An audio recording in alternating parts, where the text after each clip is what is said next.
Je viens du New Hampshire. Dans ma vingtaine, je vivais à environ 30 minutes de Manchester. J'avais une petite amie depuis 2 ans avec qui je venais de rompre. C'était une période étrange de ma vie, le genre de moment où vous errez, cherchant à comprendre les choses, peut-être à la recherche d'un sens sans vraiment vous en rendre compte. Ma grand-mère était extrêmement religieuse et assistait à la liturgie avec assiduité, sans jeu de mots. Après le décès de mon grand-père, j'ai commencé à aller à l'église avec elle tous les dimanches. Je l'accompagnais en partie pour la soutenir et en partie parce que je sentais que j'avais besoin moi-même de me stabiliser. Mon grand-père avait été un vétéran décoré, bien connu et respecté dans notre communauté, et sa perte avait laissé un grand vide dans sa vie. Bien qu'elle soit en deuil, sa foi était inébranlable. Elle me disait qu'elle savait qu'il était enfin réuni avec le Seigneur, et je pouvais voir à quel point cela lui apportait du réconfort. J'admirais honnêtement une foi comme la sienne, le genre de foi qui apporte une véritable paix, c'est rare.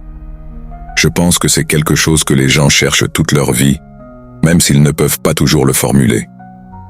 Un dimanche, après le service, j'ai rencontré cette fille, et toute cette histoire me semble encore comme un rêve étrange. Je ne l'avais jamais vue auparavant, ce qui était inhabituel car notre communauté était très unie, surtout à l'église. Elle était frappante, avec de longs cheveux bouclés foncés et de profonds yeux noisettes. J'ai attendu la fin du service et je me suis approché d'elle.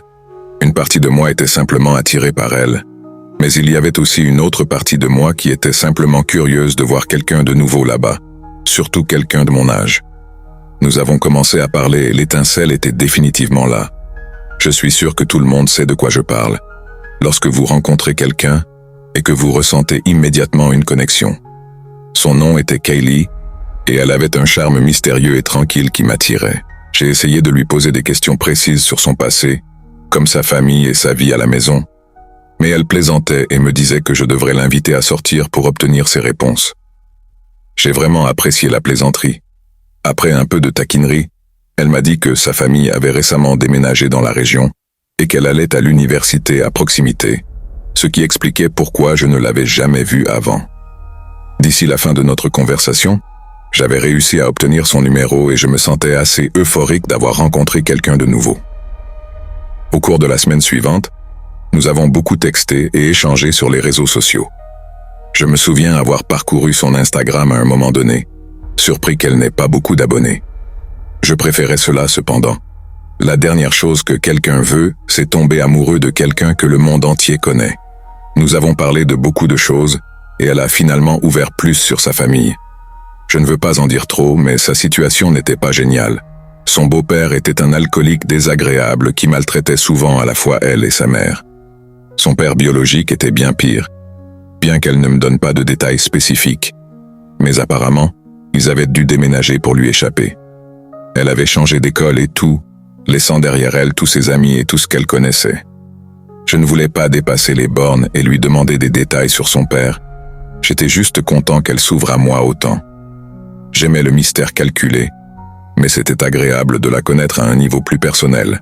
Je négligeais de coordonner un rendez-vous avec elle jusqu'à présent, parce que je pensais la voir à l'église le dimanche suivant. Elle était là encore, et j'ai pris cela comme un signe, et lui ai demandé de sortir après le service.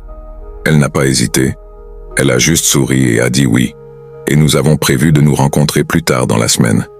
J'ai passé le reste de la semaine à penser à elle, nerveux à propos de notre premier rendez-vous. Lorsque la nuit est finalement arrivée, nous avons gardé les choses simples. Nous avons vu un film et avons pris un morceau à manger, rien de sophistiqué, juste une soirée tranquille où nous pouvions parler et apprendre à mieux nous connaître. Honnêtement, je pensais que cela se passait très bien. Elle était une excellente auditrice et semblait sincèrement intéressée, ce qui était rafraîchissant.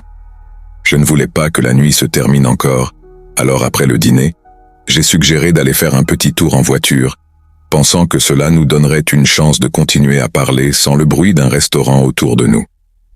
Ainsi, nous avons pris l'autoroute conduisant un peu hors de la ville. Nous roulions sur l'une de ces routes qui était techniquement une autoroute, mais ressemblait plus à une route normale à 2 voies. C'était sinueux, et il y avait des arbres des 2 côtés. Tout était parfait. C'est fou comme les choses peuvent changer en un instant.